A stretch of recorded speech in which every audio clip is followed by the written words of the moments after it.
Elivaldo, vamos agora falar ao vivo com o repórter Tiago Melo, que vai trazer mais informações aí, né? Sobre a primeira palestra que vai ter no Congresso das Cidades. Vai falar sobre a importância do regime próprio de previdência dos municípios. Inclusive, o palestrante é o presidente do Tribunal de Contas do Estado, aqui do nosso estado. É com você, Tiago. Muito bom dia.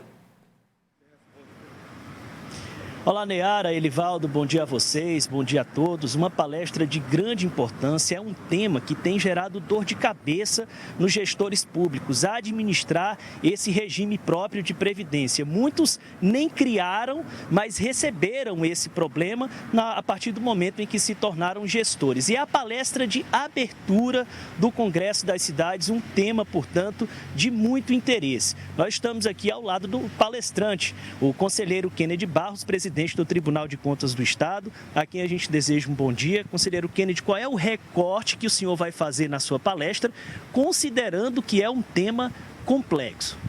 Primeiro aqui falar aqui da minha satisfação de participar de um evento tão importante, parabenizar o Grupo Cidade Verde, é uma grande contribuição para a sociedade.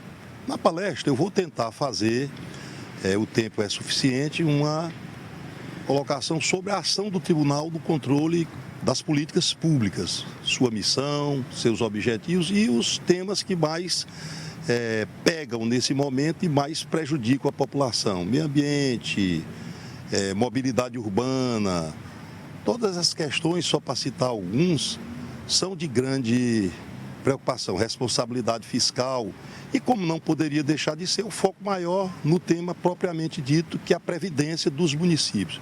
Por que é um tema preocupante? Antigamente, os municípios não tinham previdência própria, a legislação permitiu a criação dos seus institutos próprios. E isso, do ponto de vista objetivo, pode ser uma experiência bem-sucedida? Pode, mas não é fácil. Basta você lembrar que a própria União, num passado não tão longínquo, teve que fazer uma reforma da Previdência onde obrigou servidor que já tinha se aposentado a contribuir para a Previdência, sob a alegativa de que sem aquilo o sistema quebraria, chamada assim de Previdência Solidária. Veja bem, em tese a Previdência é uma contribuição para um dia você aposentado, você não mais pagar, ou seja, na sua velhice, quando você vai ter mais despesas, remédios, vai precisar de mais médicos e tudo, você vai continuar contribuindo para um direito que você já contribuíra ao longo da vida. Isso foi para salvar a Previdência. A lógica é qual? Ou você assim fazia ou não ia ter recurso para pagar os inativos. Agora você imagina isso no âmbito dos municípios. Por mais que o município esteja honrando os depósitos do fundo, a contribuição patrimonial, patronal, aquela retira dos servidores encaminhando, mas tem uma questão chamada cálculo atuarial. O que é cálculo atuarial? Estes recursos que estão dispensados para o fundo e corrigidos no mercado, eles são suficientes para bancar todos os benefícios, sempre lembrando que os contribuintes, no início do fundo, dá uma falsa impressão, porque os contribuintes são poucos, os contribuintes são muitos, os beneficiados poucos, mas chega um tempo que inverte a ordem, os contribuintes são poucos e os beneficiados muitos. O que é que eu entendo que é um problema grave? Isso pode acarretar a necessidade do município ter que recorrer ao seu orçamento próprio para cobrir essa deficiência financeira. Então, Estudioso do tema, qual que é a solução para isso, na sua opinião? Se eu fosse deputado federal ou senador, eu fazia a proposição de um projeto de lei. Não sei se os municípios, iniciando com os municípios acima de 30 mil habitantes, acima de 50, mas que todos voltassem para o regime de Previdência Nacional. Acabar com Previdência e regime próprio. Já há uma confissão no legislador de que eles são inviáveis, não pode mais criar. Então já está se dizendo aí que não é uma boa. Aí eu lhe pergunto, e o problema que já está constituído, não é melhor, nesse momento, todos os fundos repassam o dinheiro para a União faz um estudo de fundo a fundo, parcela para os municípios o débito que deles ficou por um não recolhimento, por um cálculo atuarial defasado? Não seria o mais interessante? Como estudioso do tema, me parece que sim. Eu não sou dono da verdade. Se eu fosse deputado federal ou senador, eu seguramente apresentaria um projeto de lei criando os mecanismos para que, ao longo do tempo, não sei se num prazo de 3 a 5 anos, todos os municípios tivessem seus fundos retornados para o regime de Previdência Nacional. Daria segurança financeira para os municípios e daria segurança para os aposentados que seus proventos de aposentadoria seriam pagos no futuro, é como eu vejo. O senhor falou também, presidente, de outros temas inerentes à gestão pública que devem ser abordados na palestra. Eu destacaria aqui o transporte público e a situação de Teresina, por exemplo. O Tribunal de Contas fez um relatório diagnóstico do sistema aqui. Qual a conclusão e qual o encaminhamento? Veja bem, a população deve estar se questionando e percebendo como, ao longo do tempo, o tribunal tem mudado o seu foco de atuação.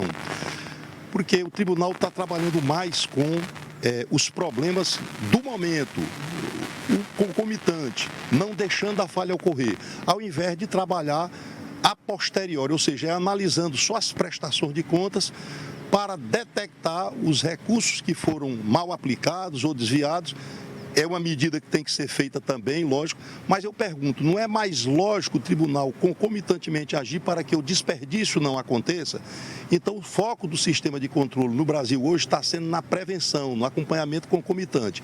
E aí chega a situações como essa que você quer dizer aí, e colocou muito bem, a questão da mobilidade urbana. Teresina vive um grande problema no transporte coletivo.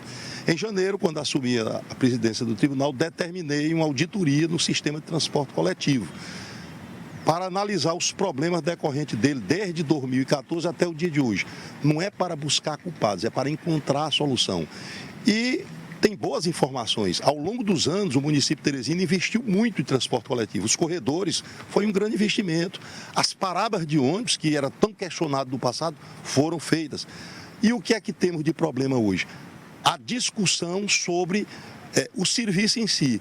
E aí entram variáveis. Por exemplo, quando entra o Uber, quando entra a motocicleta, ela tira o usuário do sistema. Consequentemente, a operação do serviço tem custos. O que é que está fazendo com que esse serviço não chegue à altura da população? O diagnóstico já está analisando, caso a caso, todo o retrato da problemática. Talvez o município tenha que entrar na situação como parceiro subsidiando o sistema, para que não fique a população à mercê. Teve a integração. O que eram 3 passagens fica uma de uso. Então, nessa hora do tribunal exigir a solução do problema e do mapeamento, número de passageiros, a população vai ter a solução do problema, porque vai ser dito que caminho adotar. Então, feito o relatório, foi encaminhado para o gestor, que já se pronunciou. O setor técnico do tribunal tem conversado tanto com a prefeitura como com o CETUT, e nós vamos fazer uma audiência pública para formatar um entendimento de funcionamento aqui do transporte coletivo do agrado da população. Aí sim, vai ser ainda no mês de junho. E essa audiência pública vai gerar um atalho, um termo de ajuste de gestão. É o documento pelo qual o tribunal pode fiscalizar, ver se está sendo cumprido, para que a população tenha certeza que o serviço de fato vai ser oferecido e de boa qualidade. Muito obrigado ao conselheiro Kennedy, presidente do Tribunal de Contas do Estado, pelas informações que trouxe a notícia da manhã. A palestra dele começa às 15 horas, 3 da tarde, na abertura do caso das palestras lá no Congresso das Cidades. Neyara.